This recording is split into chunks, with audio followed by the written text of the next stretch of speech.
My ego waffles. I ain't trying to be aggressive, but people look at me like I'm an old man.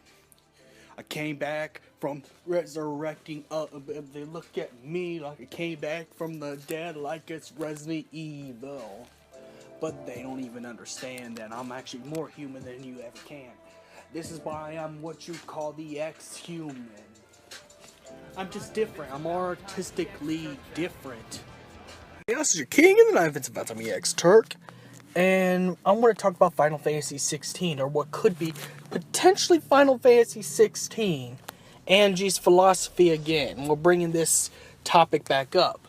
And I can't help to wonder, before when it was made as a tech demo, it was part of the Fabula Crystallis Novia. Now, 15 has ended the Fabula Crystallis Novia saga.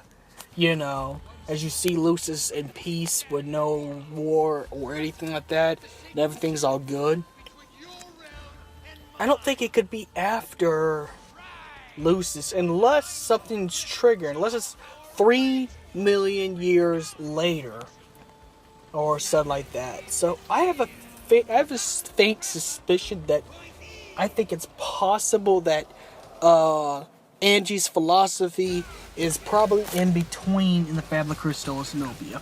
Or should I say the potential Final Fantasy 16 is, 16 is within the, is within the Fabula Crystallis Novia in the middle. So maybe this could connect the bridge to Final Fantasy 15 and Final Fantasy 13, because so many things happen in between. It's not impossible to say that it's not there. It is.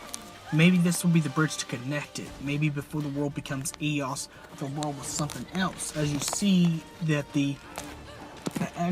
trailer, we're in the Middle East, and pretty much either one main protagonist or main villain, the cult leader that you see in the trailer, looks awfully suspicious to Idola's outer crap. And before the Niflheim Empire had the terrible Glacian storm, when the Glacian died, Niflheim territory was mostly sandy, pretty much mostly sandy and desert-like, which could be, maybe this could be the earliest faction of the Niflheim Empire. For the fact that you got a guy who looks like Idola's outer crap, first of all. So this could maybe bridge the gap between Final Fantasy 13 and 15.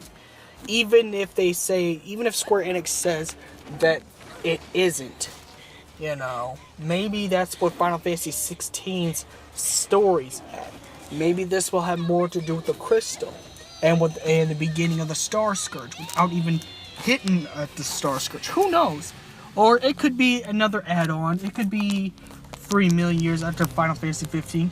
Or it could possibly not be part of Fabula Crystallis Novia and in a different universe altogether. But we do got proof from the tech demo that Angie's philosophy is a Fabula Crystallis Novia. We see some of the same monsters we did see in 13 and 15, such as those one Lobos as well. And then, you got to see, a lot more, and you got to see, how they were bringing in the new dominion of the worlds together. So, when they talk about connecting the worlds, it could mean that they're going to combine pretty much the worlds. And what if this is what bridges Final Fantasy 13 to 15? But that's just what I think what's going to happen in Angie's philosophy, That's what I think's going to happen, but I can't get this out anymore. I think it's possible Final Fantasy 16 will be a Fabula Crystallis Novia connecting all the other Fabula Crystallis Novia game. And may the crystal be with you. Don't forget to like and subscribe. Don't forget I also got merch too. Pre-orders will start in December, of course. And may the crystal be with you.